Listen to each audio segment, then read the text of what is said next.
Isa din ba kayo sa mahilig sa kare-kare? Ako kasi basta masarsang ulam, gustong gusto ko yan.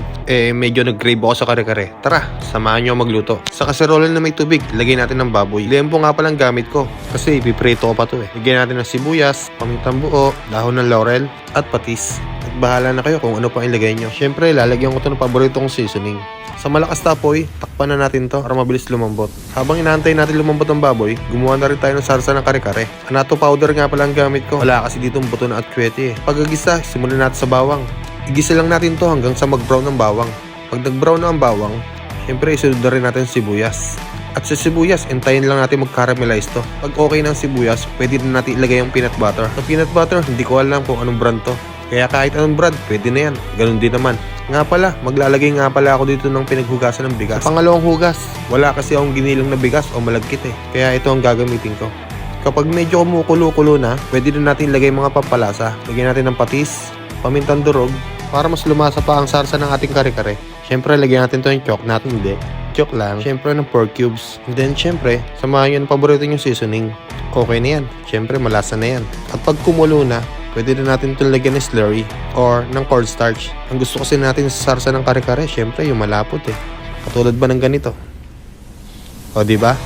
Napakalapot na. Sa puntong to, malambot na ating baboy. Pag nahangon nyo na ang baboy, pwede nyo na iprito. Ako kasi, bago ko to iprito, sasalang ko muna to sa air fryer. Hindi ko naman to dito lulutuin pa. Sinasalang ko lang to para medyo matuyo lang yung baboy. Anong purpose? Para hindi lang hassle sa akin pagpiprito. Kasi pag medyo basa, magtatalsikan pa yung mantika Siyempre, ayaw naman nating mangyari yun, di ba? Talaga namang ngibit ka pag tayo kayo natalsikan ng mantika naisalang na natin lahat. Salang ko nga pala to sa 180 degree. Then, isaset ko to sa 20 minutes lang. Kaya kung lutuin dito yung baboy, gusto ko kasi ipiprito ko para medyo crunchy, di ba? Sa mga oras na to, nagdatingan na nga pala yung mga kaibigan ko. Hindi pa ako nakakatapos magluto. Kaya magpapatulong na rin tayo sa kanila. Ipapagayad ko na nga pala kay Adan ang ating pechay. Wala kasi ako mahanap na puso ng saging. Kumpleto Ricardo sana. Isunod na rin nating hiwain ng mga talong.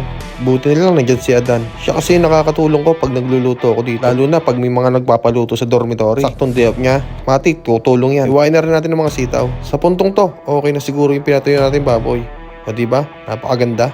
At pag ganito na ang itsura, pwede na nating iprito to. Kung wala kayong air fryer, pwede naman nang hindi gawin to. After nyo pakulo ng baboy, pwedeng rekta prito na. Yung iba nga, binibilad pa sa araw bago iprito. After kung mahangon lahat, palalamigin ko na to. Habang pinapalamig ko ang mga baboy, sisimulan ko na muna maglaga ng mga gulay. Inuna ko ang pechay. 1 minute lang, pwede na yan. Para hindi malabog. Siyempre, sunod na rin natin yung sitaw. Konting kulo lang din, okay na yan. Pagdating sa talong, mas maganda yan pag pinirito mo.